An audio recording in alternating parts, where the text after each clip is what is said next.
Straight ലൈനിലേക്ക് സ്വാഗതം. വീടിന് ജീവനുണ്ടോ? വീടിന് ജീവനുണ്ട്. അവിടെ താമസിക്കുന്നവരാണ് ആ വീട് അല്ലേ? വീട് അവരാണല്ലോ. മനുഷ്യരുടെ സ്വഭാവം അനുസരിച്ചായിരിക്കും വീട് ബിഹേവ് ചെയ്യുന്നത്. 21ാമത്തെ വയസ്സിൽ ഒരു സിനിമാ തിയേറ്റർ ഡിസൈൻ ചെയ്യുക എന്ന് പറഞ്ഞാൽ അത് വളരെ റെയർ ഒരു ഫിനോമിനനാണ്. Tallest building in Kerala in 82. 7 green rated building ഉള്ള ഒരു ആർക്കിടെക്റ്റ് ഞങ്ങളാണ്. 30 5 സ്റ്റാർ ഹോട്ടൽസ് ഞാൻ ഇന്ന് പണിയിട്ടുണ്ട്.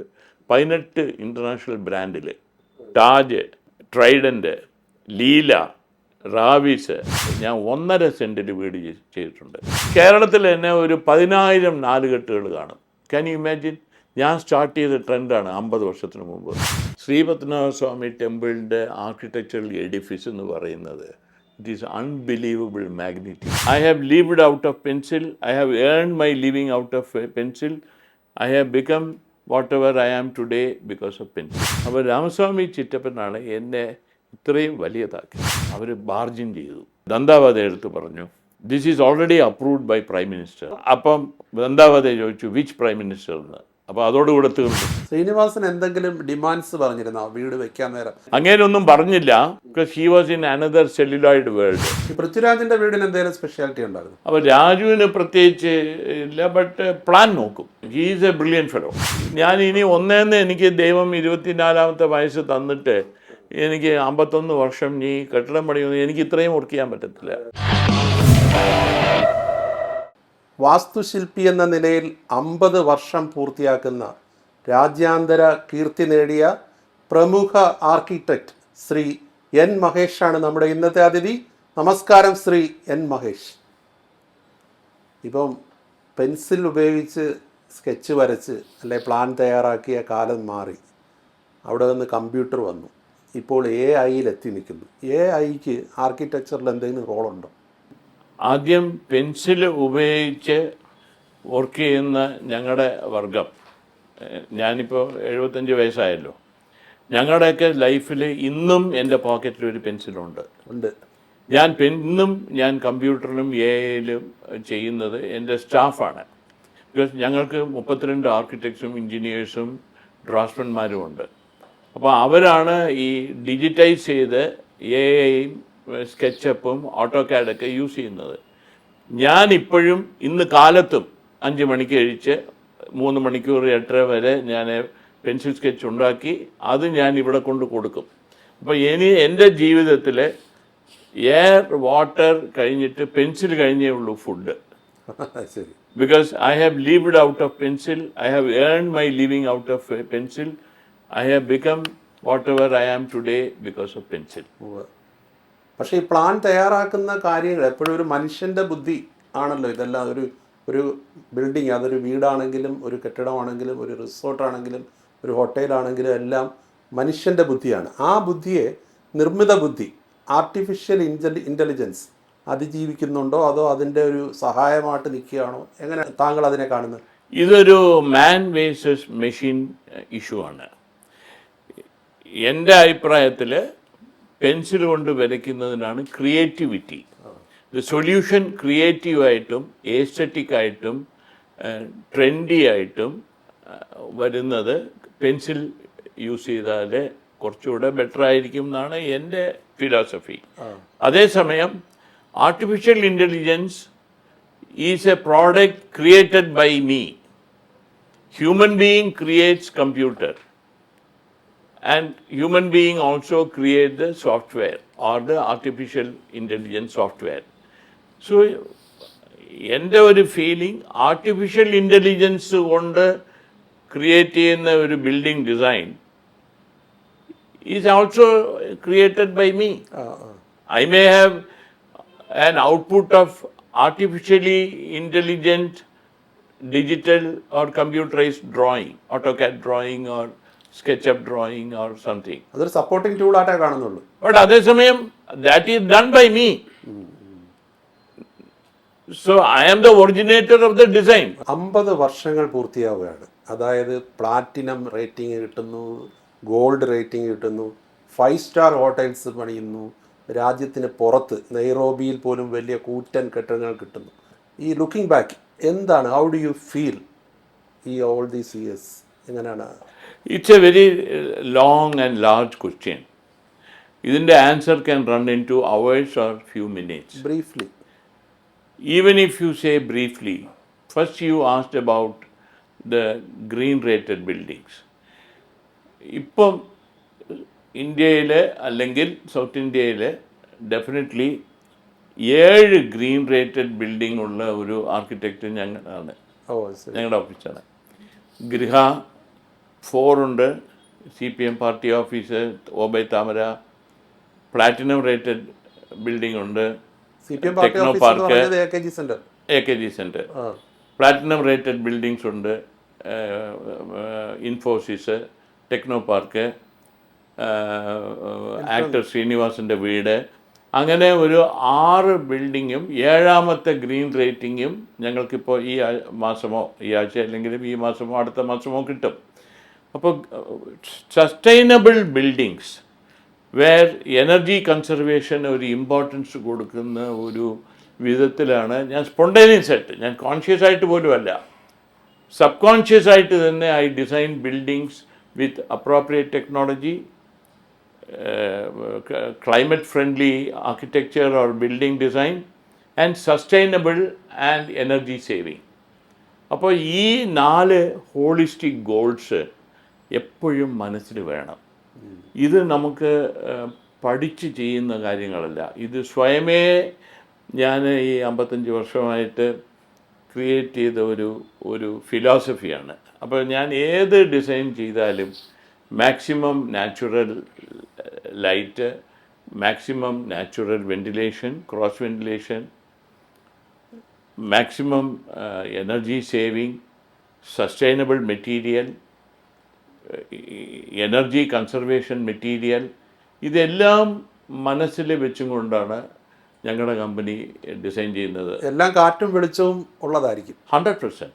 In fact IGBC, Indian green building കൗൺസിലും, USGBCയിലും ഗൃഹയിലും ഗവൺമെൻറ് ഓഫ് ഇന്ത്യയുടെ ഇവർ 3 പേരും പറയുന്നത് a building should be comfortable to live. അവർ പറയുന്നത് കംഫർട്ട് ലിവിങ് 24 ഡിഗ്രി സെൽഷ്യസ് ആണ്. ആ 24 ഡിഗ്രി അച്ചീവ് ചെയ്യണം, either by air conditioning or by cross ventilation. അപ്പോൾ ഇതൊരു മസ്റ്റാണ്. ബിക്കോസ് ഒരു ബിൽഡിങ്ങിൻ്റെ ക്വാളിറ്റി എന്ന് പറയുന്നത് ആംബിയൻറ്റ് എയറിനെ നമ്മൾ മെയിൻറ്റെയിൻ ചെയ്യുക എന്നുള്ളതാണ്. സോ അതിനകത്ത് ഒരു വിട്ടുവീഴ്ച വരാനായിട്ട് ഒരിക്കലും വഴിയില്ല. With regard to the practice, ഞാൻ പ്രാക്ടീസ് തുടങ്ങിയത് പാസ്സായത് 72 ആണെങ്കിലും I was a lecturer in Trivandrum engineering college. പിന്നെ CETന്ന് റിസൈൻ ചെയ്തു, പ്രിൻസിപ്പളൊക്കെ വഴക്ക് പറഞ്ഞു. എന്നാലും ഞാൻ റിസൈൻ ചെയ്തിട്ട് ചാൾസ് കൊറിയ എടുത്ത് പോയി. പിന്നെ തിരിച്ച് PSC അപ്പോയിൻമെൻറ്റിൽ എന്നെ വിളിച്ച് എല്ലാവരും കൂടെ ടീച്ചർമാരൊക്കെ പറഞ്ഞു, നീ ഇവിടെ വന്ന് പഠിപ്പിക്കുക, ഇവിടെ ആളില്ല എന്ന് പറഞ്ഞ് ഞാൻ തിരിച്ചു വന്നു. ബട്ട് അൾട്ടിമേറ്റ്ലി എൻ്റെ ഗോള് ഒരു പ്രൈവറ്റ് പ്രാക്ടീസിങ് ആർക്കിടെക്റ്റ് ആണെന്നാണ്. അതിന് കുറേ കാരണങ്ങളുണ്ട്. ഒന്ന് വന്നിട്ട് എനിക്ക് അത്രയും ഡിമാൻഡ് ട്രിവാൻഡ്രത്ത് എനിക്ക് ഉണ്ടായി. അന്ന് ഞാൻ പഠിച്ചുകൊണ്ടിരിക്കുമ്പോൾ, പഠിച്ച് കഴിഞ്ഞ ഉടനെ തന്നെ ന്യൂ തിയേറ്റർ ഫോർ എക്സാമ്പിൾ എനിക്ക് ഡിസൈൻ ചെയ്യാൻ പറ്റി. ആ പ്രായത്തിൽ 20ാമത്തെ വയസ്സ് 21ാമത്തെ വയസ്സിൽ ഒരു cinema theatre Todd AO 70mm theatre design ചെയ്യുക എന്ന് പറഞ്ഞാൽ അത് വളരെ റെയർ ഒരു ഫിനോമിനനാണ്. ഗോൾഡൻ ഓപ്പർച്യൂണിറ്റി കിട്ടി. അതുപോലെ പല ബിൽഡിങ്സും, കൊല്ലം അച്ചാണി രവി, കൊല്ലം പബ്ലിക് ലൈബ്രറി, പഴയ Raveendran sir, Chathamma spinning mill, ഇതൊക്കെ ഞാൻ സ്റ്റുഡൻറ് ഡേയ്സും പാസ്സായ ഉടനെ ഡിസൈൻ ചെയ്ത ബിൽഡിങ്സാണ്. ഇന്ന് 21, 22 വയസ്സുകാർ ജോലി അന്വേഷണം നടക്കുന്ന സമയമാണ്. പക്ഷേ എനിക്ക് ആ സമയത്ത് എൻ്റെ കൂടെ 7-8 പേര് എൻ്റെ ഓഫീസിൽ, എൻ്റെ വീടാണെങ്കിൽ പോലും, എൻ്റെ ബെഡ്റൂം ആണെങ്കിൽ പോലും 7-8 പേര് എനിക്ക് ജോലി ചെയ്യായിരുന്നു. അപ്പോൾ ആദ്യം മുതലേ എൻ്റെ അങ്കിള്, അച്ഛൻ്റെ അനിയൻ ചിറ്റപ്പൻ, രാമസ്വാമി അയ്യർ, അങ്ങേര് ചീഫ് ആർക്കിടെക്റ്റ് ആയിരുന്നു. എൻ്റെ ജീവിതത്തിലെ അച്ഛനല്ലാതെ വേറൊരു ദൈവം എന്നുള്ള അങ്ങേര. അപ്പോൾ രാമസ്വാമി ചിറ്റപ്പനാണ് എന്നെ ഇത്രയും വലിയതാക്കിയത്. നേരത്തെ ചോദിച്ചല്ലോ, 50 വർഷം തിരിഞ്ഞു നോക്കുമ്പോൾ പൂർണ്ണമായിട്ടും തൃപ്തിയാണ്. അതായത് അന്ന് തുടക്കത്തിലുണ്ടായിരുന്ന ഓപ്പർച്യൂണിറ്റിയും ഡിമാൻഡും ഇങ്ങനെ കൂടിക്കൂടി വന്നതല്ലാതെ ഒരിക്കലും കുറഞ്ഞിട്ടില്ല. അത് എന്താന്ന് പറഞ്ഞാൽ, ഞാൻ സ്റ്റാർട്ട് ചെയ്ത പ്രാക്ടീസ് ചെയ്യുന്നത് 72-75-ലാണല്ലോ ഓഫീസ് സ്റ്റാർട്ട് ചെയ്തത്. ട്രിവാൻഡ്രത്ത് ആർക്കിടെക്ട്സ് ഇല്ല. അന്ന് ഞാൻ കല്യാണം കഴിക്കാൻ പോകുമ്പോൾ തന്നെ എൻ്റെ വൈഫിൻ്റെ വീട്ടുകാർ ആർക്കിടെക്റ്റ് എന്ന് കേട്ടിട്ടില്ല. വൈഫ് തൊടുപുഴയിലാണ്. ബട്ട് അവര് they were very wealthy people, cinema തിയേറ്ററൊക്കെ ഓണർഷിപ്പ് ഉള്ള ആളുകളായിരുന്നു. എന്നാൽ പോലും അന്ന് ട്രിവാൻഡ്രത്ത് ആർക്കിടെക്റ്റ് ഇല്ലെങ്കിൽ എൻ്റെ ഫാമിലിയിലോ എൻ്റെ സ്വന്തക്കാർക്കൊന്നും ഒരു ആർക്കിടെക്റ്റ് ഒരു തൊഴിലാണ്, ആർക്കിടെക്റ്റ് എന്ന് പറഞ്ഞൊരു തൊഴിലുണ്ട് എന്നുള്ള ഒരു കൺസെപ്റ്റ് ഇല്ലായിരുന്നു. അപ്പോൾ ട്രിവാൻഡ്രത്ത് തന്നെ എൻ്റെ OWCA ബിൽഡിംഗ് ഒക്കെ ചെയ്യുമ്പോൾ എൻ്റെ ബോർഡാണ് അവിടെ വെളിയിൽ കാണുന്നത്. ഇപ്പോൾ ഞങ്ങൾ ബോർഡൊന്നും വെക്കാറില്ല.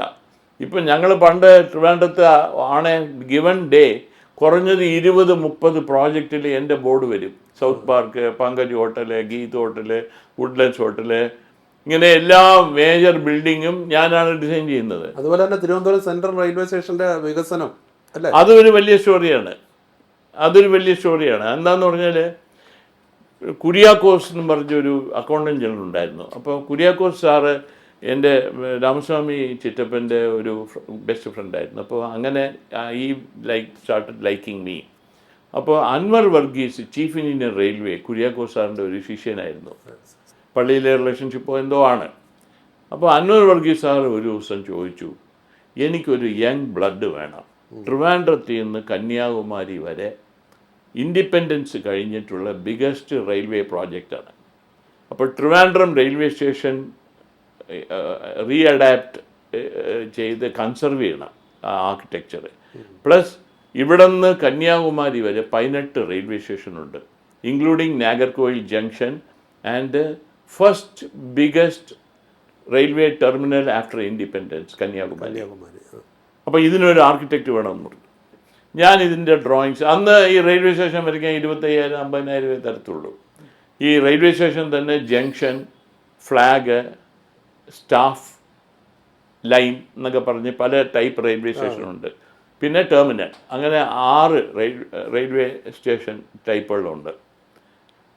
അപ്പോൾ ഇതെല്ലാം ഡിസൈൻ ചെയ്ത് പണി ചെയ്ത് ഞാൻ അങ്ങേരുടെ കൂടെ ഈ ഓപ്പൺ ട്രാക്ക് ട്രെയിലറിൽ ഞാൻ പോകുമായിരുന്നു ഇൻസ്പെക്ട് ചെയ്യാനായിട്ട്. റോഡില്ല, അപ്പം റെയിൽവേ ട്രാക്കിൽ കൂടെ തന്നെ പോകണം.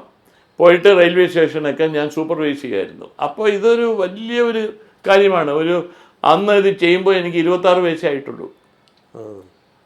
ഒരു ദിവസം എൻ്റെ അടുത്ത് പറഞ്ഞു, ചിന്നസ്വാമി, എന്നെ ചിന്നസ്വാമി എന്നാണ് വിളിക്കുന്നത്, കൊച്ചുസ്വാമി ഇല്ലെങ്കിൽ ചിന്നസ്വാമി എന്ന് വിളിക്കുക, Anwar Varghese sir. He was a great man. ഇന്ന് ഈ ശ്രീധരനാണല്ലോ ഏറ്റവും വലിയ റെയിൽവേ. അങ്ങനെക്കാട്ടിൽ എൻ്റെ അഭിപ്രായത്തിൽ Anwar Varghese sir was a bigger engineer in railway. Railway general manager is a great man. അങ്ങേര് എൻ്റെ അടുത്ത് പറഞ്ഞു, കന്യാകുമാരി ടെർമിനൽ മഹേഷെ കൊണ്ട് ചെയ്യിക്കാം. ഞാൻ പറഞ്ഞു, ഞാൻ ചെയ്യാൻ തയ്യാറാണ്. I will be very blessed if you can give me that assignment. അതിനെന്താ തരാം. അപ്പോൾ ഒരു ചെറിയ ഫീസ്, ഇന്നാണെങ്കിൽ എല്ലാവരും ചിരിക്കും. ബട്ട് അന്ന് റെയിൽവേക്ക് അത്രയും കൊടുക്കാൻ പറ്റുമോ ഒരു ആർക്കിടെക്റ്റിന്? അങ്ങേര് എന്നെ കൊണ്ട് ഒരു പടം വരപ്പിച്ചു അവിടെ എല്ലാം. അപ്പോൾ ഞാൻ 5-6 പ്രാവശ്യം അങ്ങേരുടെ കൂടെ കന്യാകുമാരി ആ ടെർമിനലിൻ്റെ ലൊക്കേഷൻ വരെ ഞാനാണ് ഫിക്സ് ചെയ്യുന്നത്. അപ്പോൾ എൻ്റെ അടുത്ത് ചോദിക്കും, കൊച്ചുസ്വാമി എங்கே വേണം സ്റ്റേഷൻ, എപ്പടി തിരുമ്പിയിരിക്കണം, എപ്പടി ലൈൻ വരണം, ഇതെല്ലാം ഞാനാണ് തീരുമാനിക്കുന്നത്. Architect is also the environmental specialist.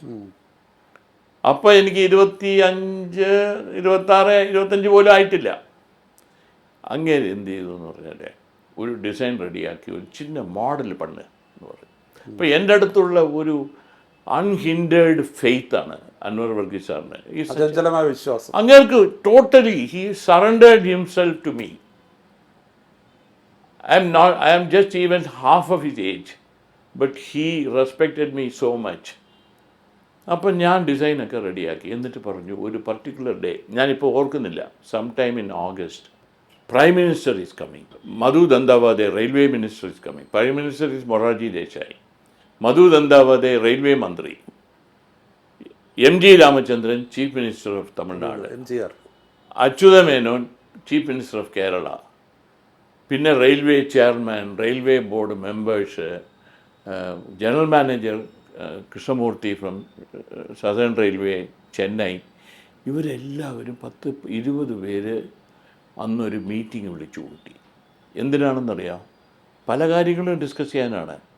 എന്തോ എക്സ്ട്രാ ഒരു 500-600 ബഡ്ജറ്റ് ചോദിച്ചോ, ഒന്ന് പ്രധാനമന്ത്രിക്കും റെയിൽവേ മന്ത്രിക്കും അത് സാങ്ഷൻ ചെയ്യാൻ പറ്റൂ. റെയിൽവേ ബോർഡിന് അതിനുള്ള അധികാരമില്ല. അതിൽ ഒരു അജണ്ട വന്നിട്ട് കന്യാകുമാരി സ്റ്റേഷൻ ഡിസൈൻ സെലക്ഷനാണ്. അപ്പം ഞാൻ വിചാരിച്ചു ഞാൻ തന്നെ ആയിരിക്കും, വേറെ ആരും കാണില്ല എന്ന് വിചാരിച്ചു. ഞങ്ങൾ പ്രൈം മിനിസ്റ്ററും ദന്താവാദയും എം ജി രാമചന്ദ്രനൊക്കെ ആ റെസിഡൻസിയുടെ നടുക്കലത്തെ ഹാളിൽ, അന്ന് എയർ കണ്ടീഷൻഡ് അല്ല, ജനലിൽ കൂടെ കേൾക്കാം, കാണുമ്പോൾ ഒരു വലിയ ലോറി വരുന്നു. ലോറിയിൽ ഒരു വലിയ ഒരു താജ്മഹൽ പോലെ ഒരു ബിൽഡിങ്, ഒരു ഡോമൊക്കെ വെച്ച് അതിനകത്ത് ലൈറ്റൊക്കെ ഇട്ട് ഒരു മോഡല്. എൻ്റെ കയ്യിലുള്ള മോഡൽ ഇത്രയേ ഉള്ളൂ, ഒരു കുഞ്ഞിൻ്റെ സൈസ് പോലും ഇല്ല, ജനിച്ച കൊച്ചിൻ്റെ സൈസ് പോലും ഇല്ല. ഇതൊരു വലിയ മോഡൽ വരും.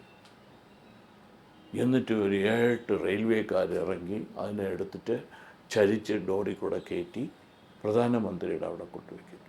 ആ മോഡൽ കൊണ്ടുവന്നത് റെയിൽവേയുടെ തന്നെ ചീഫ് ആർക്കിടെക്റ്റ് തോയെ എന്ന് പറഞ്ഞ ഒരാളാണ്. TOYE I think, Toye. So Toye was also a powerful man, UP ബയ്യ ആണെന്ന് തോന്നുന്നു. അപ്പോൾ അങ്ങേർക്ക് മൊറാർജി ദേശായും എല്ലാവരെയും അറിയാമായിരിക്കും എന്ന് വിചാരിച്ചു. അപ്പം ഞാൻ അൻവർ വർഗീസ് സാർ, ഈ മോഡൽ വെച്ചിട്ട് നമ്മുടെ ഈ ചെറിയ ഡിസൈൻ അക്സെപ്റ്റ് ചെയ്യൂ, നീ ചുമ്മാ ഇരു തമ്പി, ഞാൻ പാത്തുக்கலாம் എന്ന് പറയും. സാറിൻ്റെ കൺവിക്ഷനാണ്. അങ്ങേര് വിശ്വേശ്വരയെ പോലെ വലിയ എഞ്ചിനീയർ അല്ലെങ്കിലും ഇവിടുത്തെ വേറെ ഏത് റെയിൽവേ എഞ്ചിനീയർമാരെക്കാട്ടിലും നമ്പർ 1 ആണ്. അപ്പോൾ 1 മണിക്കൂർ ഡിസ്കസ് ചെയ്ത് I can hear from the window that he is talking about atrium dome and അത് ഇതൊക്കെ പറ്റി ഡിസ്കസ് ചെയ്യുന്നു. 32 ലിഫ്റ്റുണ്ട്, അതുണ്ട്, 12 പ്ലാറ്റ്ഫോമുണ്ട്, ഇതൊക്കെ ഡിസ്കസ് ചെയ്യുന്നു. അപ്പോൾ എൻ്റെ ഇതിൽ 8 പ്ലാറ്റ്ഫോമേ ഉള്ളൂ. അത് ആഡ് ചെയ്യാം, അത് വലിയ കാര്യമൊന്നുമല്ല. എന്നിട്ട് ഇത് സംസാരിച്ചിട്ട് അവർ ഇറങ്ങി. ഇപ്പോഴാണ് എൻ്റെ ഡ്രാമ. അപ്പം ഞങ്ങളെ വിളിച്ചു, ചുമ്മാ ഒന്ന് നാം കെ വാസ്തേ. അപ്പം റെയിൽവേ ചെയർമാൻ ഓൾറെഡി ഇത് തന്നെയാണ് നമ്മുടെ ഡിസൈനെന്ന് അവരെ ധരിപ്പിച്ചു. റെയിൽവേ ദന്താവാദ റെയിൽവേ മന്ത്രിയും ധരിപ്പിച്ചു. ഞങ്ങളെ വിളിച്ചു. അപ്പോൾ അൻവർ വർഗീസ് സാറ് ഈ കൊച്ചു പയ്യനെയും കൊണ്ട് അകത്ത് കയറി. അപ്പോൾ പ്രധാനമന്ത്രി ഇരിക്കുകയാണ്. അച്യുത മേനോനെ എൻ്റെ അച്ഛനെ അറിയാമായിരുന്നു, എന്നാൽ പോലും he didn't recognise me, I am too young, 26 വയസ്സേ ആയിട്ടുള്ളൂ. അവിടെ എം ജി രാമചന്ദ്രൻ തൊപ്പിയൊക്കെ ഇട്ടിരിക്കുകയാണ്, ഇവരെല്ലാവരും അവിടെ ഇരിക്കുകയാണ്. അപ്പം ഞാൻ ഇത് കൊണ്ടിങ്ങനെ അകത്ത് കയറി. എൻ്റെ ഒരു ഭാഗ്യത്തിനും നല്ല കാലത്തിനും എൻ്റെ വിസ്ഡം എനിക്കുണ്ടെന്ന് അന്നാണ് കൺവിൻസിങ് ആയത്. എൻ്റെ ഡിസൈൻ ഒരു ദ്രവീഡിയൻ ആർക്കിടെക്ചറിൻ്റെ ഒരു മോഡേണൈസ്ഡ് വെർഷനായിരുന്നു. ഇപ്പോഴും കണ്ടാൽ അറിയാം, Kanyakumari railway station is different from other stations. It has A Dravidian architecture. ആ ഒരു ഫീച്ചറും പില്ലറും എൻറ്റാബ്ലേച്ചറും ആർക്കിട്രയിലൊക്കെ. ഞാൻ ഇതും കൊണ്ട് പോയപ്പോൾ എം ജി രാമചന്ദ്രൻ എഴുതിച്ചു, ഇതാ എനിക്ക് വേണം, ഇത് കന്യാകുമാരിക്ക് ഇതുതാൻ വേണം sir, I want this station to be built. That looks like a Mughal station. I want this fits into my place. അപ്പം എനിക്ക് വിശ്വസിക്കാൻ പറ്റിയില്ല. ഒരാളെ 6 അടിക്ക് 6 അടി കൊണ്ടുവരുന്നു, ഞാൻ 1.5 അടിക്ക് 6 ഇഞ്ചിൻ്റെ ഒരു മോഡൽ കൊണ്ടുപോകുന്നു. അപ്പോൾ ഈ ചെയർമാനും തോയയും ഞാൻ ഉള്ളപ്പോൾ തന്നെ അവർ ബാർജിൻ ചെയ്തിട്ട് പ്രധാനമന്ത്രി എടുത്ത് പറഞ്ഞു, ദന്താവാദ എടുത്ത് പറഞ്ഞു, this is already approved by prime minister. അവർ പറഞ്ഞു. അപ്പോഴത്തെ പ്രൈം മിനിസ്റ്റർ. അപ്പം ദന്താവാദ ചോദിച്ചു വിച്ച് പ്രൈം മിനിസ്റ്റർ. അപ്പോൾ അതോടുകൂടെ തീർന്നു. മുമ്പത്തെ ഇന്ദിരാഗാന്ധിയുടെ പേര് പറയേണ്ടി വന്നു. വിച്ച് പ്രൈം മിനിസ്റ്റർ എന്ന് ചോദിച്ചു, പേര് പറയേണ്ടി വന്നില്ല. എനിക്ക് തോന്നുന്നില്ല അവർ പേര് പറഞ്ഞു എന്ന്. വിച്ച് പ്രൈം മിനിസ്റ്റർ എന്ന് ചോദിച്ചു. അതോടുകൂടെ എൻ്റെ സെലക്ഷൻ ഫൈനലായി. അപ്പം ഈ ലൈഫിൽ ഇങ്ങനെയൊക്കെ സംഭവങ്ങൾ പലതും എനിക്ക് ഞാൻ ഓർക്കുകയാണെങ്കിൽ ഇങ്ങനെ പല ഇതൊക്കെ ഹിസ്റ്റോറിക്കൽ ഇവൻറ്റ്സ് ആണ്. ഇപ്പം ഇങ്ങനെ നമ്മൾ ഈ ഇപ്പം തിരുവനന്തപുരം നഗരത്തിലൂടെ അങ്ങ് സഞ്ചരിക്കുമ്പോൾ ഈ ഉയർന്നു നിൽക്കുന്ന ബിൽഡിങ്ങുകളുടെ മുന്നിലൂടെ ഒക്കെ പോകുമ്പോൾ ഇപ്പോൾ AKG സെൻറ്റർ ആണെങ്കിലും ഹിൽട്ടൺ ആണെങ്കിലും അല്ലെങ്കിൽ ടെക്നോ പാർക്ക് അങ്ങോട്ട് പോയി കഴിഞ്ഞാൽ അല്ലെങ്കിൽ റെയിൽവേ സ്റ്റേഷൻ്റെ ഡെവലപ്മെൻറ്റ് ഇങ്ങനെയൊക്കെ പോകുമ്പോൾ ഹൗ ഡു യു ഫീൽ, എന്താണ് തോന്നുന്നത്? ഞാൻ പണിത എന്നുള്ള ഒരു എന്താ അഭിമാനം? ഡെഫിനറ്റ്ലി. എന്താന്ന് പറഞ്ഞാൽ ഒരാൾ ബുക്ക് എഴുതുമ്പോഴേ വേറൊരാൾ ബുക്ക് പഠിക്കുന്നതല്ലേ അയാളുടെ ഏറ്റവും വലിയ സന്തോഷം. ഒരാൾ പാട്ട് പാടുമ്പോഴേ വേറെ 1000 പേര് പാട്ട് കേൾക്കുന്നതല്ലേ പാട്ടുകാരന് സന്തോഷം. നാച്ചുറലി എനിക്ക് തിരുവനന്തപുരത്ത് മാത്രമല്ല വേറെ പല സിറ്റീസിലും ലാൻഡ്മാർക്ക് ബിൽഡിങ്സ് ചെയ്യാൻ പറ്റി എന്നുള്ളതാണ്. നിങ്ങൾ നേരത്തെ ചോദിച്ച ചോദ്യം, ഈ 50 വർഷത്തിൽ എന്ത് ഫീൽ ചെയ്യണമെന്ന്. Naturally, because today probably like no architect in, I won't say India and all, in South India, maximum number of landmark buildings. ഞാൻ 82-ൽ Thachadi Prabhakaran sir cooperative bank chairman ആയിരിക്കുമ്പോൾ Cobank towers tallest building in Kerala in 82, the first building to have escalator in Kerala, the first building to have entire firefighting automatic system Minimax in Kerala, the first building to have gearless elevator in Kerala. ഇതെല്ലാം ചെയ്തത് cooperative ബാങ്കാണ്. That was also the first building fully glazed and fully air conditioned. Fully air conditioned building secretariat പോലുമില്ല. അപ്പോൾ first major building ഞാൻ create ചെയ്തത് 82-ൽ 84-ൽ complete ആയി. അപ്പോൾ ആണ് the tallest building in Kerala ഞാൻ ഡിസൈൻ ചെയ്യുന്നത്. അതുപോലെ തന്നെ മറ്റ് പ്രമുഖ സിറ്റീസിൽ ഇപ്പോൾ ടാജ് ആണെങ്കിലും റാഡിസൺ ആണെങ്കിലും അങ്ങനെയുള്ള ഒരുപാട് മേജർ ഹോട്ടൽസും ബിൽഡ് ചെയ്തിട്ടില്ലേ? ഇന്ന് ഞാൻ പറയുമ്പോൾ ആർക്ക് വേണമെങ്കിലും എന്നെ ചെക്ക് ചെയ്യാം. ഇന്ന് ഇന്ത്യയിൽ hospitality architecture, hotels and resorts 18 brand ഞാൻ ഡിസൈൻ ചെയ്തിട്ടുണ്ട്. Taj, Trident, Leela, Raviz, Radisson, Marriott, Hilton, Hyatt, ഇതുപോലെ ലളിത് ഇൻ്റർകോണ്ടിനെൻ്റൽ, ഇതുപോലെ പ്രൈഡ്, ആംബർ, അനന്ത, ഇതുപോലെ 18 ബ്രാൻഡ്, താമര, ഇതെല്ലാം 18 ബ്രാൻഡഡ് ഹോട്ടൽ ഡിസൈൻ ചെയ്ത് ആർക്കിടെക്റ്റ് ഒരു 4-5 ആർക്കിടെക്ട്സേ ഇന്ത്യയിൽ കാണത്തുള്ളൂ മാക്സിമം. ഇത് തന്നെയാണല്ലോ ഏറ്റവും അഭിമാനകരമായ കാര്യം. ഇന്ന് ഞങ്ങളെ ഓഫീസിൽ ഇത്രയും സ്റ്റാഫ് ഉണ്ടല്ലോ, ഹോസ്പിറ്റാലിറ്റി ബിൽഡിങ്സ് ചെയ്യുന്നു. ഞങ്ങൾ ഈ അപ്പാർട്ട്മെൻറ്റ്സോ വീടുകളൊന്നും ഡിസൈൻ ചെയ്യില്ല. ആരെങ്കിലും VM സുധീറിനെ പോലുള്ള കൂട്ടുകാരന്മാർ എൻ്റെ കൂടെ ജീവിച്ചവരാ, അവരെ ഇപ്പോൾ സിനിമ ആക്ടർ ശ്രീനി, ഇങ്ങനെ പൃഥ്വിരാജ്, രാജുവിൻ്റെ അമ്മ, ഞാനും ക്ലാസ്മേറ്റ്സാണ്. അപ്പം രാജുവിനൊരു വീട് വരച്ചു കൊടുക്കണം, അതൊക്കെ ഞങ്ങൾ ചെയ്തു കൊടുക്കും. അതിനൊന്നും ഫീസൊന്നും മേടിക്കില്ല. ഞാൻ മനസ്സിലാക്കിയെടുത്തോളം കേരളത്തിലെ ആദ്യത്തെ പ്ലാറ്റിനം റേറ്റിംഗ് കിട്ടിയ വീട് ശ്രീനിവാസന് വേണ്ടി, ശ്രീനിയുടെ വീടാണ്. ശ്രീനിവാസൻ അങ്ങനെ വെച്ചേക്കുന്നുണ്ടോ എന്ന് എനിക്ക് അറിഞ്ഞൂടാ. പ്ലാറ്റിനം റേറ്റിംഗ് ഞാൻ മേടിച്ച് സർട്ടിഫിക്കറ്റ് എൻ്റെ കയ്യിലുണ്ട്. ശ്രീനിവാസൻ എന്തെങ്കിലും ഡിമാൻഡ്സ് പറഞ്ഞിരുന്നോ വീട് വെക്കാൻ നേരം? ഇന്ന രീതിയിലായിരിക്കും അങ്ങേരൊന്നും പറഞ്ഞില്ല. ബിക്കോസ് അങ്ങേർക്ക് പ്ലാൻ സ്റ്റഡി ചെയ്യാനായിട്ട് തയ്യാറില്ല. Because he was in another celluloid world. അപ്പോൾ പുള്ളി പ്ലാൻ ഡിസ്കസ് ചെയ്യാൻ, അങ്ങേരുടെ വൈഫ് വളരെ ഒരു ഗോപ്യമായ ഒരു സ്ത്രീയാണ്.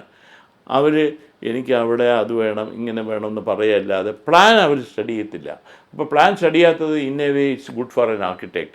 പ്ലാൻ സ്റ്റഡി ചെയ്ത് കഴിഞ്ഞാൽ ആവശ്യമില്ലാത്ത അഭിപ്രായങ്ങൾ പറയും. അത് താങ്കളിൽ വിശ്വാസം അർപ്പിച്ചുകൊണ്ട് ഏൽപ്പിച്ചാണ്. ആ വീടിന്റെ പ്രത്യേകത എന്താണ്? അത് പ്ലാറ്റിനം റേറ്റഡ്. അതൊരു അങ്ങനെ പ്രത്യേകിച്ചൊന്നുമില്ല. It's a very modern building. And അതിനകത്ത് അതിൻ്റെ ഞങ്ങൾ ട്രീസ് കട്ട് ചെയ്തിട്ടില്ല, ഷബ്സ് കട്ട് ചെയ്തിട്ടില്ല, റെയിൻ വാട്ടർ ഹാർവെസ്റ്റിംഗ് ചെയ്തിട്ടുണ്ട്, സോളാർ പ്ലാന്റ് വെച്ചിട്ടുണ്ട്, material usage, water saving features ഉണ്ട്, എനർജി സേവിങ് ഫീച്ചേഴ്സ് ഉണ്ട്, latest air conditioning system, energy saving, ഇങ്ങനെ പലതും കൊട്ടിയാലേ പ്ലാറ്റിനം കിട്ടത്തുള്ളൂ. ഈ പൃഥ്വിരാജിൻ്റെ വീടിന് എന്തെങ്കിലും സ്പെഷ്യാലിറ്റി ഉണ്ടായിരുന്നു? രാജുവിൻ്റെ വീടിന് സ്പെഷ്യാലിറ്റി ഒന്നുമില്ല. ഇല്ല, പുള്ളി ഒന്നും പറഞ്ഞതുമില്ല. രാജുവിന് അഭിപ്രായമുണ്ട്. ആംഗ്ലേ അതെന്താണ് ഇതെന്താണെന്നൊക്കെ ചോദിക്കും. മല്ലികയ്ക്ക് അഭിപ്രായമൊന്നുമില്ല. രാജുവിൻ്റെ മദറിന്, മല്ലികയും ഞാനുമാണ് ഒരു, she's 2-3 years younger to me. Raju is like my children. ഹേമന്തിൻ്റെ ഫ്രണ്ടാണ്. അപ്പോൾ രാജുവിന് പ്രത്യേകിച്ച് ഇല്ല, ബട്ട് പ്ലാൻ നോക്കും. എങ്കിൽ എനിക്ക് അവിടെ ഒരു കോർട്ട്യാർഡ് വേണം, എന്തെങ്കിലും അഭിപ്രായം പറയും. He is A brilliant fellow. അങ്ങ് ഈ വീടുകൾ നിർമ്മിക്കുന്നത് തന്നെ ഇതുപോലെ സൗഹൃദങ്ങളുടെ പേരിലൊക്കെ ആയിരിക്കും. പക്ഷേ ഒരു വീട് അത് ഏറ്റവും ചുരുങ്ങിയ ചെലവിൽ നിർമ്മിക്കണമെന്നുണ്ടെങ്കിൽ ഒരു അഭിപ്രായം, ഒരു ഒപ്പീനിയൻ, എത്ര സെന്റ് സ്ഥലം വേണം, എത്ര രൂപ വേണം? ഞാൻ ചെയ്തു കാണിച്ചല്ലോ. ഞാൻ 2 ബിൽഡിംഗ് ചെയ്തു. ഇവർ കെട്ടിടം പൊളിച്ചു. എം ഹോം എന്നും പറഞ്ഞിട്ട്. എം ഹോം ഞാൻ കെട്ടിടം പൊളിച്ചു. ഈ കളക്ടർമാരെ അവർക്ക് മോഡൽ വീട് കാണിച്ച് ഞാൻ ചീഫ് മിനിസ്റ്ററെയും ചീഫ് സെക്രട്ടറി ടോം ജോസിനെയും കൊണ്ട് കാണിച്ചു. ഞാൻ അന്ന് അച്യുതാനന്ദനുള്ളപ്പോൾ ചെയ്തെന്നാണ് തോന്നുന്നത്. പിണറായി സാറുള്ളപ്പോൾ ഞാൻ 10 years ബാക്ക് ഞാൻ ചെയ്തു കാണിച്ചു. ഉമ്മൻചാണ്ടി സാറുള്ളപ്പോൾ ചെയ്തു. ജിജി തോംസൺ ചീഫ് സെക്രട്ടറി ആയിരുന്നു. പിന്നെ ടോം ജോസ്. ഈ വീട് ഡിസൈൻ ചെയ്യുന്നത് ഞാൻ 1.5 സെൻറ്റിൽ വീട് ചെയ്തിട്ടുണ്ട്. 1.5 സെൻറ്റ് എന്ന് പറയുന്നത് 670 സ്ക്വയർ ഫീറ്റാണ്. 670 സ്ക്വയർ ഫീറ്റിൽ പുതിയ റൂൾ അനുസരിച്ച് വലിയ സെറ്റ് ബാക്ക് ഇല്ലാതെ 80% കവർ ചെയ്യാം. അപ്പോൾ 670ൻ്റെ 80% എന്ന് പറഞ്ഞാൽ 600 സ്ക്വയർ ഫീറ്റാണ്. അപ്പോൾ 1800 സ്ക്വയർ ഫീറ്റ് ബിൽഡിങ് ഞാൻ ചെയ്തിട്ടുണ്ട്. അത് എൻ്റെ ഇപ്പോഴത്തെ പുതിയ ബുക്കിൽ അത് പബ്ലിഷ് ചെയ്തിട്ടുണ്ട് അതിനെപ്പറ്റി. അപ്പോൾ 1.5 സെൻറ്റിൽ നിന്ന് 3 സെൻറ്റ് 3 സെൻറ്റ് വരെ കംഫർട്ടബിളായിട്ട് ചെയ്യാം. എന്താണെന്ന് പറഞ്ഞാൽ ബിൽഡിംഗ് റൂള് സെറ്റ് ബാക്ക് 4 വശം വിടുന്ന കാര്യത്തിലും എല്ലാത്തിലും ഹൈറ്റിലുമെല്ലാം ഇളവുകളുണ്ട്. അതുകൊണ്ട് അത് 1.5 സെൻറ്റ് 3 സെൻറ്റ് ചെയ്യുന്നതും ഒരു 4 സെൻറ്റ് 5 സെൻറ്റ് ചെയ്യുന്നതും തുല്യമാണ്. എത്ര രൂപ വേണ്ടി വരും മുതൽ മുടക്ക്? അതൊക്കെ ഡിപ്പെൻസ്. ഇപ്പോൾ ഒരു സാധാരണ വീട് ചെയ്യുകയാണെങ്കിൽ എന്തൊക്കെ പറഞ്ഞാലും ഒരു 2000, 1500, 1800 രൂപ പെർ സ്ക്വയർ ഫീറ്റിൽ ചെയ്യാം. ഒരു ബിറ്റ്വീൻ 5 and 7 lakhs ഒരു വീട്, 1 bedroom ഹൗസ് ആൻഡ് കുട്ടികൾക്ക് ഡ്രോയിങ് റൂമിൽ കിടക്കാം. ഒരു 1 bedroom ഹൗസ് വിത്ത് അറ്റാച്ച് ടോയ്ലറ്റോ കോമൺ ടോയ്ലറ്റോ ഒരു ചെറിയ അടുക്കള വെച്ച് ചെയ്യാം. ബട്ട് ഇപ്പം തന്നെ പലവരും ലോ കോസ്റ്റ് ഹൗസ് എന്ന് പറഞ്ഞ് ഫാൻസി ഹൗസുകളാണ് ചെയ്യുന്നത്. എന്തുകൊണ്ട് കാശ് കളയുമെന്ന് അറിഞ്ഞുകൂടാ. ഈ വീട് നിർമ്മിക്കുമ്പോൾ അതിൽ ഏറ്റവും പ്രധാനം, അല്ലെ അതിൽ ഏറ്റവും പ്രധാനപ്പെട്ട മുറി അത് ഏതാണ്? ലിവിങ് റൂം തന്നെ. Living room. ഒരു വീടെന്ന് പറയുന്നത് ആക്റ്റീവ് ആൻഡ് പാസീവ് എന്ന് പറയും. ആക്റ്റീവ് ഏരിയാസ് ആണ് living room, kitchen. Passive area bedroom. Passive area is normally privacy area ആണ്. ബട്ട് ലിവിങ് റൂമാണ് ജീവിക്കുന്നത്. ബെഡ്റൂമിൽ സാധാരണ കിടക്കാൻ പോകുന്നു എന്നാണ് പറയുന്നത്. ഇപ്പോൾ എല്ലാവരും ബെഡ്റൂമിൽ ഇരുന്ന് ടെലിവിഷനൊക്കെ കാണുന്നുണ്ട്. ബട്ട് ലിവിങ് റൂമാണ് മെയിനായിട്ട്. വീടിന് ജീവനുണ്ടോ? വീടിന് ജീവനുണ്ട്. എങ്ങനെ ജീവൻ വീടിനകത്ത് ഇല്ലെങ്കിൽ വീടല്ല. വീടെന്ന് പറയുന്നതിൻ്റെ ഐശ്വര്യം തന്നെ ആളുകളാണ്, ജീവിക്കുന്നവരാ.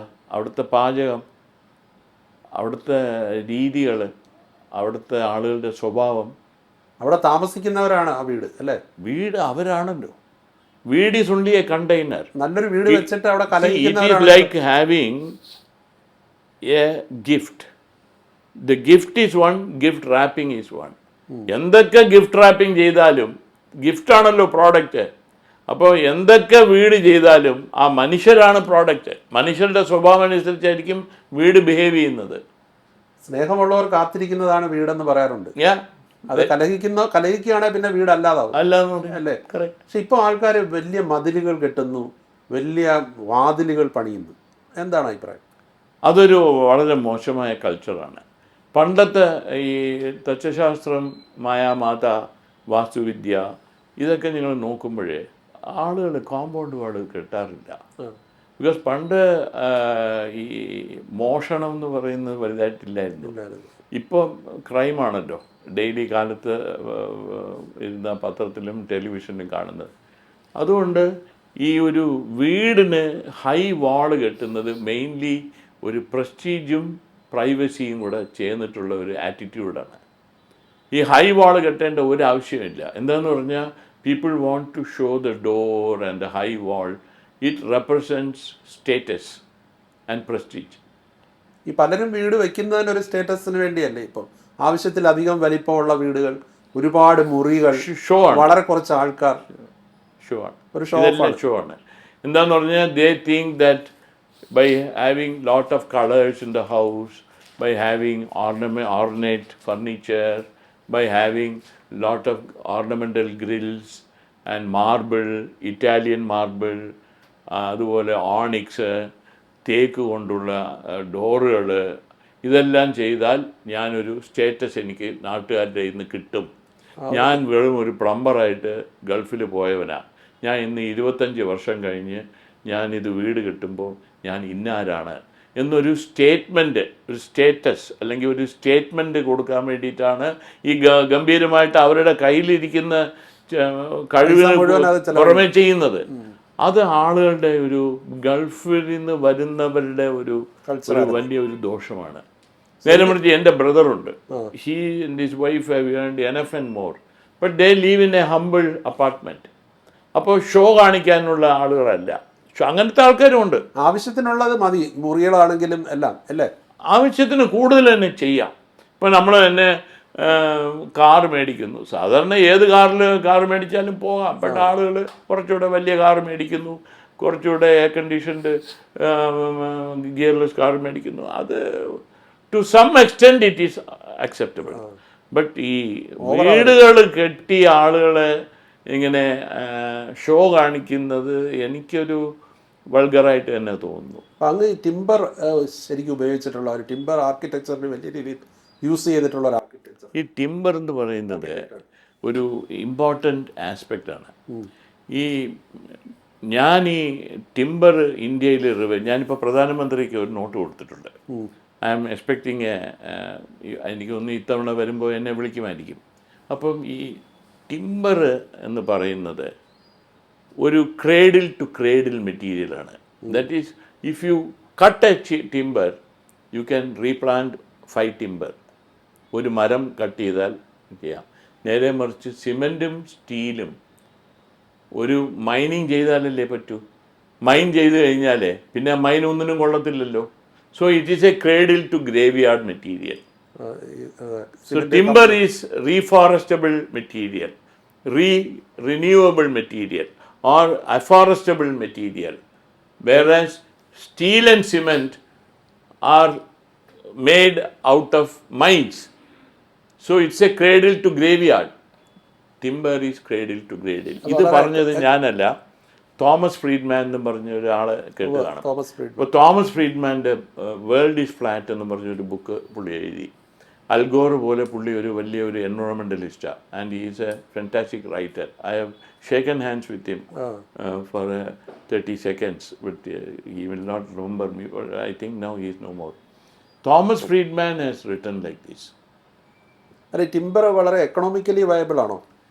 ഞാൻ ടിമ്പർ ഇന്ത്യയിൽ റിവൈവ് ചെയ്തത്, എനിക്ക് പ്രൈം മിനിസ്റ്റർ കാണാൻ പറ്റിയിട്ടില്ല, ബട്ട് ഞാൻ റിവൈവ് ചെയ്തത് ഇന്ന് ടിമ്പർ ഫോറസ്റ്റ് സ്റ്റുവർഷിപ്പ് കൗൺസിലിൽ ഇന്ത്യ മെമ്പറാണ്.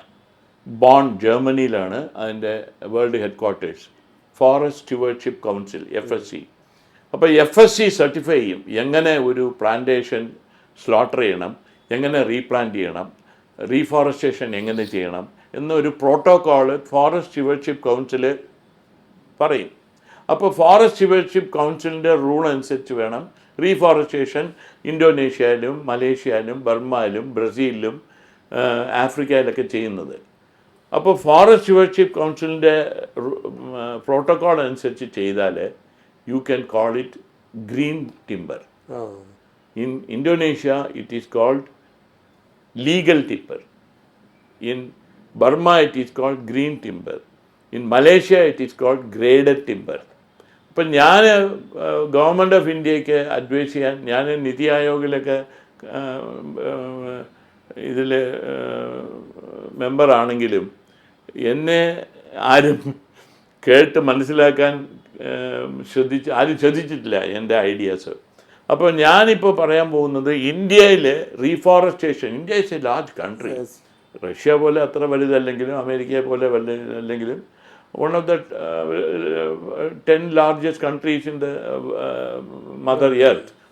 അപ്പം ഞാൻ ഈ റീഫോറസ്റ്റേഷൻ മലേഷ്യ പോലെയോ ബർമ പോലെയോ ഇന്തോനേഷ്യ, അവരുടെയൊക്കെ ഏറ്റവും വലിയ ഗ്രോസ് ഡൊമസ്റ്റിക് പ്രോഡക്റ്റ് എന്ന് പറഞ്ഞാൽ ടിമ്പർ എക്സ്പോർട്ടാണ്. സോഫ്റ്റ്വെയറോ ഓട്ടോമൊബൈലോ എഞ്ചിനീയറിങ്ങോ അഗ്രികൾച്ചറോ ഒന്നുമല്ല, ടിമ്പർ എക്സ്പോർട്ടാണ്. Timber is like a cash crop. അപ്പോൾ അതുപോലെ ചെയ്യാമെങ്കിൽ നമ്മുടെ സോഫ്റ്റ്വെയറിനെക്കാട്ടിലും കൂടുതൽ ഫോറിൻ എക്സ്ചേഞ്ച് ഇന്ത്യയിൽ ഉണ്ടാവും. അതാണോ പ്രധാനമന്ത്രിക്ക് കൊടുത്ത നോട്ട്? ഈ നോട്ട് പ്രധാനമന്ത്രിക്ക് അയച്ചു കൊടുത്തിട്ടുണ്ട്. ബട്ട് പ്രധാനമന്ത്രിയെ കണ്ട് കാണിക്കൊക്കെ പറയാനായിട്ട് ഞാൻ അത്ര പവർഫുൾ ആളല്ല. അല്ല, ഈ ടിമ്പർ യൂസ് ചെയ്യുമ്പോൾ നമ്മൾ നാട്ടിലേക്ക് വന്നു കഴിഞ്ഞാൽ ഇത് ഈ ഇപ്പോൾ തേക്ക്, ഈട്ടി ഇങ്ങനെയൊക്കെയുള്ള മരങ്ങളൊക്കെ ഭയങ്കര കോസ്റ്റ്ലി അല്ലേ? അത് വളരെ അഫോർഡബിൾ ആണ്. അതൊക്കെ അതോ റിസോർട്ടുകൾക്ക് ഇത് ഉപയോഗിക്കാം? അതുകൊണ്ടാണ് ഞാൻ ഈ നോട്ട് പറയുന്നത്. ഗ്രേഡഡ് ഗ്രീൻ ടിമ്പറെ യൂസ് ചെയ്യാൻ പാടുള്ളൂ, റീഫോറസ്റ്റഡ് ടിമ്പറെ യൂസ് ചെയ്യാൻ പാടുള്ളൂ. തേക്ക് മുറിച്ച് വീട് കെട്ടുന്ന ഒരു വൾഗറാണ്. റിസോർട്ടുകളൊക്കെ യൂസ് ചെയ്യുന്നുണ്ട്. റിസോർട്ട് ഹോട്ടൽസിലെല്ലാം ഞാൻ ഗ്രീൻ ടിമ്പറാണ് യൂസ് ചെയ്യുന്നത്. ഞാൻ ഡിസൈൻ ചെയ്തതുപോലെയുള്ള ടിമ്പറി റിസോർട്ട് ഹോട്ടൽസ് ഇന്ത്യയിൽ ഒരു ആർക്കിടെക്റ്റും ചെയ്തിട്ടില്ല. ബുക്ക് തന്നെ എഴുതിയല്ലോ അല്ലേ? എനിക്ക് അതിന് 2-3 ബുക്ക് പറ്റി പബ്ലിഷ് ചെയ്ത് കഴിഞ്ഞു. 3ാമത്തെ ബുക്ക് മറ്റന്നാൾ ഇറങ്ങുകയാണ്. അപ്പോൾ ഇതെല്ലാത്തിലും ഒരു ടിമ്പർ റിവൈവ് ചെയ്യുക എന്നുള്ളത് എൻ്റെ ഒരു ലൈഫിലെ ഒരു വലിയ ഗോളാണ്. അതുപോലെ 4 കെട്ട് മാതൃകയിൽ ഒരുപാട് ബിൽഡിങ്ങുകൾ. ഞാൻ ആക്ച്വലി മോഡേൺ ട്രെൻഡ് ക്രിയേറ്റ് ചെയ്തത് ഞാൻ തന്നെയാണ്. എന്താണെന്ന് പറഞ്ഞാൽ ഞാനൊരു 10-15 വീട് 4 കെട്ടല്ലെങ്കിലും ചില വീട് 3 കെട്ട്, കൂടുതലും 4 കെട്ടാണ്. ഇപ്പോൾ രാജുവിൻ്റെ വീട് 2 കെട്ടോ 3 കെട്ടോ ആണ്. 4 കെട്ടാണ് കൂടുതലുള്ളത്. പ്രസാദിൻ്റെ വീട്, ചീഫ് സെക്രട്ടറിയുടെ വീടൊക്കെ 4 കെട്ട്. എൻ്റെ വീട് തന്നെ 4 കെട്ട് വീടാണ്. അത് റിവൈവ് ചെയ്യുന്നുണ്ട് ആ ഒരു കൾച്ചർ. 4 കെട്ട് റിവൈവ് ചെയ്ത് കഴിഞ്ഞു. ഇപ്പോൾ കേരളത്തിൽ തന്നെ ഒരു 10,000 4 കെട്ടുകൾ കാണും. Can you imagine? ഞാൻ സ്റ്റാർട്ട് ചെയ്ത ട്രെൻഡാണ് 50 വർഷത്തിന് മുമ്പ്. അല്ല, ഈ ആർക്കിടെക്ചർ മേഖലയിൽ ഒരുപാട് ട്രെൻഡുകൾ സൃഷ്ടിച്ച ഒരാളാണ്. നമ്മുടെ തിരുവനന്തപുരത്ത് ഇപ്പോൾ ശ്രീപത്മനാഭസ്വാമി ക്ഷേത്രം, ആ ബിൽഡിങ്ങിൻ്റെ ഒരു വാസ്തു വിദ്യ, അത് എത്രയോ വർഷങ്ങൾക്ക് മുമ്പ്, അന്ന് ഈ ഇത്തരം സാങ്കേതിക സംവിധാനങ്ങളൊന്നും ഇല്ലാത്ത കാലത്ത് അത് പണിതു. എന്ത് പറയുന്നു അതിനെക്കുറിച്ച്? അതിനെപ്പറ്റി പറയാൻ പോലും കഴിവുള്ള ആളല്ല. ശ്രീപത്മനാഭസ്വാമി ടെമ്പിളിൻ്റെ ആർക്കിടെക്ചറൽ എഡിഫിസ് എന്ന് പറയുന്നത് it is unbelievable magnitude. Madurai Meenakshi കോവിൽ, തഞ്ചാവൂർ കോവിൽ, ഇത് കന്യാകുമാരി ചിദംബരം കോവിലൊക്കെ, ഇതിൻ്റെയൊക്കെ ആർക്കിടെക്ചറും അതിൻ്റെ ഗ്രാൻഡ്യൂറും നമുക്ക് ഇന്നത്തെ ഒരു ഡെവലപ്പിംഗ് കൺട്രി എന്നുള്ള നിലയ്ക്ക് നമുക്ക് അഫോർഡ് ചെയ്യാൻ പറ്റില്ല. പക്ഷെ ആ ഒരു ആർക്കിടെക്ചറൽ ബ്യൂട്ടിയെ കുറിച്ച് അപാരമാണ്. ഞാൻ നേരത്തെ പറഞ്ഞല്ലോ, ആ magnitude we can not even think of it. ഇപ്പോൾ ബുർജ് ഖലീഫ എന്ന് പറഞ്ഞൊരു ബിൽഡിംഗ് ഉണ്ട്, ലോകത്തിലെ ഏറ്റവും വലിയ ബിൽഡിങ്ങുകളിൽ ഒന്നാണ്. എന്താണ് അങ്ങയുടെ ഒരു ഒബ്സർവേഷൻ? അതൊക്കെ മോഡേൺ മാർവൽസ് ആണ്. ബുർജ് ഖലീഫ മോഡേൺ മാർവലാണ്. അത് ഒരു മോഡേൺ ഡേ പലേഷ്യൽ ഹോട്ടലായിട്ട് കണ്ടാൽ മതി. ബിക്കോസ് അതിൻ്റെ ആർക്കിടെക്ചർ പലേഷ്യൽ പഴയ ക്ലാസിക്കൽ ആർക്കിടെക്ചറോ ഒന്നുമല്ല. ബട്ട് അതേസമയം ബുർജ് ഖലീഫയുടെ ടെക്നോളജി ഈസ് വെരി ഹൈ. അതുപോലെ ഇപ്പോൾ കുറേ ഉണ്ട്. ഒരു 500-1000 ഹോട്ടലുകൾ ബുർജ് ഖലീഫ പോലെയുണ്ട്. ഏത് ബിൽഡിങ് അല്ലെങ്കിൽ ഏത് വീടോ അല്ലെങ്കിൽ ഏത് ഹോട്ടലാണോ ഒരെണ്ണം നിർമ്മിച്ചപ്പോഴാണ് ഈ ഫീൽഡിൽ എനിക്ക് ഉറച്ചു നിൽക്കാം എന്നുള്ളൊരു ആത്മവിശ്വാസം അല്ലെങ്കിൽ ഒരു സെൽഫ് കോൺഫിഡൻസ് വന്നത്? എനിക്ക് മെയിൻലി ഞാനൊരു 95 കഴിഞ്ഞപ്പോഴേ എനിക്ക് ഒരു ഫീലിംഗ്, ഞാൻ ഇത്രയും ബിൽഡിങ്സ് ഇന്ത്യയിൽ ഡിസൈൻ ചെയ്തിട്ട് എനിക്കൊരു മാസ്റ്റർ പൊസിഷൻ കിട്ടിയിട്ടില്ല. അപ്പം ഈ ഫീൽഡിൽ ഒരു മാസ്റ്റർ ആണെന്ന് ഒരു പൊസിഷൻ കിട്ടിയിട്ടില്ല എന്ന് എനിക്കൊരു ഫീലിംഗ് ഉണ്ട്. അങ്ങനെ എല്ലാവർക്കും everybody think I am a master in architecture, but I was feeling short of it. ഇപ്പം ഞാൻ 3 കാര്യം തീരുമാനിച്ചു. ഒന്ന്, I will get revive timber architecture. So build 30 5-star hotels ഞാൻ ഇന്ന് പണിയിട്ടുണ്ട്. 18 ഇൻ്റർനാഷണൽ ബ്രാൻഡിൽ ഞാൻ നേരത്തെ പറഞ്ഞത്. Then I wanted to start a college, ഈ giving back to the community എന്ന് പറയുമല്ലോ. College of architecture Trivandrum, number 1 കോളേജാണ്. അപ്പം അത് എൻ്റെ ഒരു വലിയ ആഗ്രഹമായിരുന്നു. ഞാൻ പഠിച്ചത് എനിക്ക് തിരിച്ച് മക്കൾക്ക് കൊടുക്കണം. പിന്നെ എനിക്ക് ബുക്ക് പബ്ലിഷ് ചെയ്യണമെന്നുണ്ടായിരുന്നു. അങ്ങനെ 3 ബുക്ക് പബ്ലിഷ് ചെയ്തു. അപ്പോൾ എൻ്റെ 4ാമത്തത്, ഞാനിപ്പോൾ ശശിഭൂഷൺ എൻ്റെ കൂട്ടുകാരനാണ്, ഞങ്ങൾ ഒരേ പ്രായമാണ്. അപ്പോൾ പുള്ളി ഹിസ്റ്റോറിയനാണ്. ഞങ്ങളുടെ പ്രൊഫസർ ജയകുമാർ ഞങ്ങളുടെ കോളേജിലെ പ്രിൻസിപ്പളായിരുന്നു. അങ്ങനെ ഞങ്ങളുടെ ഡയറക്ടറാണ്. ഞങ്ങളുടെ കോളേജിൽ തന്നെ കണ്ടമാനം കൺസർവേഷൻ ആർക്കിടെക്ട്സ് പ്രൊഫസേഴ്സുണ്ട്, youngsters who have done even PhD in temple architecture. അവരെ വെച്ചും കൊണ്ട് ഒരു ടെമ്പിൾ ആർക്കിടെക്ചറിൻ്റെ ഒരു വലിയ ഒരു ബുക്ക് എടുക്കണം. ദാറ്റ് ഈസ് മഹാക്ഷേത്രം, വലിയ ക്ഷേത്രം, കൊച്ചു ക്ഷേത്രം എന്ന് പറഞ്ഞ് ദേവസ്വം ബോർഡ് 3 ക്ഷേത്രങ്ങൾ ആയിട്ട് തിരിച്ചിട്ടുണ്ട്.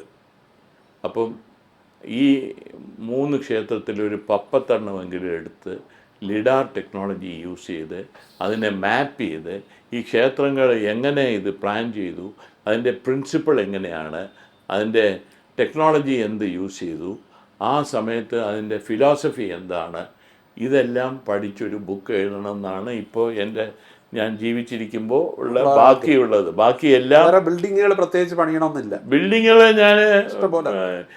ഞാൻ ഇനി ഒന്നേന്ന് എനിക്ക് ദൈവം 24ാമത്തെ വയസ്സ് തന്നിട്ട് എനിക്ക് 51 വർഷം ഈ കെട്ടിടം പണിയൊന്നും എനിക്ക് ഇത്രയും വർക്ക് ചെയ്യാൻ പറ്റത്തില്ല. ഞാൻ അത്രയ്ക്ക് ജോലി ചെയ്തിട്ടുണ്ട്. രാത്രി ഡെയിലി കാലത്ത് 4:30 മണി 5 മണിക്ക് ചാടി കഴിക്കും, ഇന്നുൾപ്പെടെ കഴിച്ച് 2-3 മണിക്കൂർ എൻ്റെ സ്റ്റുഡിയോ ബെഡ്റൂമിൽ തന്നെയാണ്. അത് വർക്ക് ചെയ്താണ് ഇവരെ കൊണ്ട് കൊടുക്കുന്നത് ഓഫീസിൽ. ഇപ്പോഴും നന്നായി ഇന്നും അത് തന്നെയാണ് ചെയ്യുന്നത്. ഈ തിരുവനന്തപുരം നഗരത്തിന്റെ വികസനത്തിന് വേണ്ടി ഒട്ടേറെ ആശയങ്ങൾ അങ്ങ് മുന്നോട്ട് വെച്ചിരുന്നു. തിരുവനന്തപുരം നഗരത്തിന് ഇപ്പം ഈ കെട്ടിടങ്ങളുടെ ബാഹുല്യത്താൽ ശ്വാസം മുട്ടുകയാണ്. ഈ തിരുവനന്തപുരം നഗരം എന്ന് പറയുന്നത് ആ കഷ്ടകാലത്തിന് ഈ കേരളത്തിൽ ഉള്ള ഈ സ്റ്റേറ്റ് ക്യാപിറ്റൽ എന്നൊക്കെ പറഞ്ഞാലും ഇന്ത്യയിൽ തന്നെ ഏറ്റവും ഡെവലപ്മെൻ്റ് ഇല്ലാത്തതും ഒരു പ്ലാനിങ് ഇല്ലാത്ത, ഒരു മാസ്റ്റർ പ്ലാൻ ഒന്നും ഇല്ലാത്ത ഒരു ക്യാപിറ്റലാണ്. ഇതിന് വിഷണറീസ് ആരും സർക്കാരിലുമില്ല, ടൗൺ പ്ലാനിങ് ഡിപ്പാർട്ട്മെൻറ്റിലുമില്ല, ആർക്കിടെക്ചർ ഡിപ്പാർട്ട്മെൻറ്റിലുമില്ല. ഇതിന് വിഷണറീസ് ഈ IAS ആരോ മന്ത്രിമാരാരുമില്ല. ഈ കളിക്കാൻ കൊള്ളാത്തവനെ പിടിച്ച് ഗോളിയാക്കുന്ന പോലെയാണ്. ഏറ്റവും മോശമായ ഉദ്യോഗസ്ഥനെയോ ഏറ്റവും മോശമായ മന്ത്രിയാണ് പിടിച്ച് ടൗൺ പ്ലാനിങ്ങിനും ലോക്കൽ അഡ്മിനിസ്ട്രേഷനും ആക്കുന്നത്. അതുകൊണ്ട് തിരുവനന്തപുരം സിറ്റി നന്നാവണമെങ്കിൽ യു ഷുഡ് ഹാവ് വിഷൻ. ഇപ്പോൾ എന്നെപ്പോലുള്ളവരൊന്നും ആരും അന്വേഷിച്ച് ചോദിക്കുന്നില്ല, എൻ്റെ അഡ്വൈസ് മേടിക്കുന്നില്ല. എല്ലാവർക്കും അവർക്കറിയാം. ഇപ്പോൾ റെയിൽവേ മെട്രോ തന്നെ വളരെ ഫോൾട്ടി ലൈനാണ്, അലൈൻമെൻ്റാണ് ചെയ്യുന്നത്. അത് ചെയ്തു കഴിഞ്ഞാൽ തിരുവനന്തപുരം നശിക്കും. റെയിൽവേ വേണം, ബട്ട് ഈ അലൈൻമെൻ്റ് അല്ല വേണ്ടത്. ടെക്നോളജിയൊക്കെ കറക്റ്റാണ്, DMRC is good, but alignment വളരെ ഫോൾട്ടിയാണ്. ബട്ട് അതിൻ്റെ MD എൻ്റെ കൂട്ടുകാരനാണ്, ബട്ട് നമ്മൾ പറഞ്ഞാൽ കേൾക്കില്ല. എന്തെങ്കിലും കാരണം പറയും, അത് ചെയ്തു പോയി, ഇങ്ങനെ ചെയ്തു പോയി, ഞങ്ങൾ ലിഡാർ യൂസ് ചെയ്തു, ഇങ്ങനെ ചെയ്തു എന്നൊക്കെ പറഞ്ഞ് നമ്മളെ പറഞ്ഞു വിടും. അതുപോലെ കാലാവസ്ഥയ്ക്ക് അനുയോജ്യമായ രീതിയിലാണോ നിർമ്മാണം? വളരെ മോശമായിട്ടാണ്. ഇവിടുത്തെ ബിൽഡിങ്സും ഏറ്റവും മാക്സിമം ബിൽഡിംഗ് റൂൾ വയലേറ്റ് ചെയ്യുന്ന ഗവൺമെൻറ്റാണ്, ഫയർ റൂൾ വയലേറ്റ് ചെയ്യുന്ന ഗവൺമെൻറ്റാണ്, മാക്സിമം ഇലക്ട്രിസിറ്റി റൂൾ വയലേറ്റ് ചെയ്യുന്ന ഗവൺമെൻറ്റാണ്, വാട്ടർ കൺസർവേഷൻ വയലേറ്റ് ചെയ്യുന്ന ഗവൺമെൻറ്റാണ്. അതുപോലെ ഫ്ലാറ്റ് സമുച്ചയങ്ങൾ ഒരുപാട് കൂടി വരുന്നുണ്ട്. അത് ബിക്കോസ് ഇവർക്ക് ഫോർ എക്സാമ്പിൾ 80 കോടി രൂപ ഗവൺമെൻറ് ഓഫ് ഇന്ത്യ പത്മനാഭസ്വാമി ക്ഷേത്രം നന്നാക്കാൻ കൊടുത്തു. അവർ ഈ നിർമ്മിതി കേന്ദ്രയും ഹൗസിംഗ് ബോർഡും വളരെ ഒരു പൊട്ട ഡിപ്പാർട്ട്മെൻറ്റുകളാണ്, അവരെ ഏൽപ്പിച്ചു. അവർ മുഴുക്ക അവിടെ ടൈലും ഫോൾ സീലിങ്ങും ജിപ്സം ബോർഡൊക്കെ ചെയ്ത് പത്മനാഭസ്വാമി ക്ഷേത്രം നന്നാക്കി. ഒരു കൺസർവേഷൻ ആർക്കിടെക്ചർ ചെയ്യുന്ന സ്ഥലത്ത് മോഡേൺ മെറ്റീരിയലും കൊണ്ട് വെച്ച് നശിപ്പിച്ചു കളഞ്ഞു. ഈ 80 കോടി രൂപയും കത്തിച്ച് കളഞ്ഞതിന് തുല്യമാണ്. കുറച്ച് സ്റ്റോൺ പേവിംഗ് ഒക്കെ ചെയ്തിട്ടുണ്ട്, ഞാൻ ഇല്ലയെന്ന് പറയുന്നില്ല. ഇവിടെ അതിൻ്റെ പകുതി എമൗണ്ടും സിന്തറ്റിക് മെറ്റീരിയൽ യൂസ് ചെയ്ത് നശിപ്പിച്ച് കളഞ്ഞു. അയ്യർ ആൻഡ് മഹേഷ് എന്നായിരുന്നല്ലോ സ്ഥാപനത്തിൻ്റെ പേര്. അയ്യർ ആൻഡ് മഹേഷ് എന്ന് പറഞ്ഞ് വന്നത് എൻ്റെ രാമസ്വാമി അയ്യർ എന്ന് ഞാൻ പറഞ്ഞില്ലേ, എൻ്റെ അച്ഛൻ്റെ അനിയൻ, പുള്ളിയാണല്ലോ എൻ്റെ മെൻറ്റർ എന്ന് ഞാൻ പറഞ്ഞത്. അദ്ദേഹത്തിൻ്റെ പേരാണ് രാമസ്വാമി അയ്യർ. അങ്ങനെയാണ് അയ്യർ ആൻഡ് മഹേഷ്. അദ്ദേഹം 4 വർഷത്തിന് മുമ്പ് കാലമായി പോയി. അപ്പം ഇപ്പം ഞാൻ അദ്ദേഹത്തിൻ്റെ ഓർമ്മയ്ക്ക് എൻ്റെ ദൈവമായിട്ട് കാണുന്ന ഒരാളായതുകൊണ്ട് ഞാൻ അയ്യർ ആൻഡ് മഹേഷ്, ഞാൻ എൻ്റെ ലൈഫ് മുഴുക്ക അങ്ങനെ തന്നെ ഞാൻ വെച്ചേക്കും. കുടുംബത്തിൻ്റെ ഒരു പിന്തുണ എങ്ങനെയുണ്ട്? എനിക്ക് ഉണ്ട്. ബിക്കോസ് എൻ്റെ not only my father was a great managing director of KSDP, he was a great managing director. My wife gave a lot of support even today. Her support is my backbone and my children also. എന്നെ കണ്ടമാനം family support. വൈഫിൻ്റെ പേര് ലത മഹേഷ്. തിരുവനന്തപുരത്ത് നിന്നൊന്നും കല്യാണം കഴിക്കാതെ തൊടുപുഴയിൽ തന്നെയാണ് കഴിക്കുന്നത്. ആരോ പറഞ്ഞിട്ടാ ആണല്ലേ? എൻ്റെ തറക്കല്ലിട്ടത് രാമസ്വാമി അയ്യരാണെങ്കിലും ഇതിൻ്റെ എല്ലാത്തിൻ്റെയും മുകളിൽ ഞങ്ങളുടെ ലൈഫിൽ ഡയറക്ഷൻ തന്നത് സ്കൂൾ ഓഫ് ആർട്സ് നാരായണ അയ്യരാണ്. ഈ ട്രിവാൻഡ്രം സ്കൂൾ ഓഫ് ആർട്സ് ആണ് ഇന്ത്യയിലെ second oldest school of arts. ആദ്യത്തെ സ്കൂൾ ഓഫ് ആർട്സ് കൽക്കട്ടയിൽ പേഴ്സി ബ്രൗൺ എന്ന് പറഞ്ഞൊരു സാഹിബാണ്. പേഴ്സി ബ്രൗണിൻ്റെ ബുക്ക് ഞങ്ങൾ ആർക്കിടെക്ചർ പഠിക്കുമ്പോൾ പഠിക്കും. പേഴ്സി ബ്രൗൺ സാഹിബിനെ മഹാരാജ പറഞ്ഞിട്ട് എൻ്റെ ഗ്രേറ്റ് ഗ്രാൻഡ് ഫാദർ കൽക്കട്ടയിൽ പോയി, അന്ന് ട്രെയിനിൽ പോയി അങ്ങേരെ വിളിച്ചുകൊണ്ട് വന്ന് ഞങ്ങളുടെ വീട്ടിൽ താമസിച്ചിട്ടുണ്ട്. പേഴ്സി ബ്രൗൺ സാഹിബിനെ കൊണ്ടാണ് ഇവിടുത്തെ സ്കൂൾ ഓഫ് ആർട്സ് എസ്റ്റാബ്ലിഷ് ചെയ്തത്. ഇന്ത്യയിലെ 2ാമത്തെ സ്കൂൾ ഓഫ് ആർട്സും 2ാമത്തെ ഗോൾഫ് ക്ലബ്ബും ട്രിവാൻഡ്രത്താണ്. ഈ ഈ രണ്ടെണ്ണത്തിൻ്റെ ആദ്യത്തേത് കൽക്കട്ടയില്ല. സുമന്തും ഹേമന്തും രണ്ട് മക്കൾ, ആ, അവർ രണ്ടുപേരും ഒപ്പാണോ? they are in very high position. Sumanth Both are, Sumant is in a very high position in New York. Very happily married and settled down. And my younger son Hemant is doing multiple ventures. And he is also supporting his maternal uncle in management of assets and other things. And he is very busy man. എന്നെക്കാട്ടിലും busy ആയിട്ടുള്ള ഒരാളാണ്. പെരുന്തച്ചൻ ആണല്ലോ മലയാളത്തിലെ ഒരു കേരള നമ്മുടെ മനസ്സിലുള്ള ഒരു വാസ്തുശില്പി. ഇപ്പൊ ആളുകൾ ഞാനാണ് മോഡേൺ പെരുന്തച്ചൻ, ടിമ്പർ റിവൈവൽ എന്ന് പറയുന്നത്. എനിക്ക് കാർപ്പൻറ്റർ എന്ന് പറഞ്ഞുകൂടാ. എന്നാലും ആധുനിക വാസ്തുശില്പ വിദ്യയുടെ പെരുന്തച്ചനാണ്. പെരുന്തച്ചൻ. എന്ത് തോന്നുന്നു ഇപ്പോൾ ഈ ഒരു വർഷങ്ങൾക്ക് മുമ്പ് ഇവിടെ പഠിച്ച് ഈ ഫീൽഡിലേക്ക് വന്നു, ഒരുപാട് ആഗ്രഹങ്ങൾ അന്നുണ്ടായിരുന്നു, പക്ഷേ അവസരങ്ങൾ കൂടിക്കൂടി വന്നു, വലിയൊരു ദൈവാനുഗ്രഹം. ഞാൻ പറഞ്ഞല്ലോ, എനിക്ക് ഇനി 24 വയസ്സ് റീഇൻകാർണേഷൻ ചെയ്താലേ ഇത്രയും 52 വർഷം ജോലി ചെയ്യാം, ഇതുപോലെ ജോലി ചെയ്യാൻ പറ്റത്തില്ല. ഇപ്പോഴും ഞാൻ 74 കഴിഞ്ഞിട്ട് ഇപ്പോൾ 75 ആണ്. ഞാൻ ജോലി ചെയ്യുന്നത് ഒരു ഫുൾ ഫ്ലെഡ്ജ് ഓഫീസ്. ഞാൻ കോളേജിൻ്റെ ചെയർമാൻ, പ്രോമാഗിൻ്റെ ചെയർമാൻ, മഹേഷ് ഫൗണ്ടേഷൻ്റെ നാരായണ വൈദ്യനാഥൻ്റെ മാനേജിങ് ട്രസ്റ്റി. ഇങ്ങനെ എനിക്ക് പല ഹാറ്റ്സ് ഉണ്ട്. ഞാൻ ഇപ്പോഴും ഈ ഓഫീസ് റൺ ചെയ്യുന്നത് സ്റ്റാഫിന് വേണ്ടി മാത്രമല്ല, ബിക്കോസ് എനിക്ക് ഈ പാഷൻ എനിക്ക് എന്നെ ഡ്രൈവ് ചെയ്തുകൊണ്ടിരിക്കുകയാണ് ഇപ്പോഴും. ആൻഡ് ഓൾസോ ഈ പാഷനോടുകൂടെ ജോലി ചെയ്യുമ്പോഴേ ഈ പല സൂക്കേടുകളും ഉണ്ടെങ്കിൽ പോലും അത് നമ്മുടെ ജീവിതത്തിനെ ഓവർടേക്ക് ചെയ്യില്ല. We can suppress unhealthy part of our life. അതാണ് ഈ പാഷൻ്റെ ഒരു ഗുണം.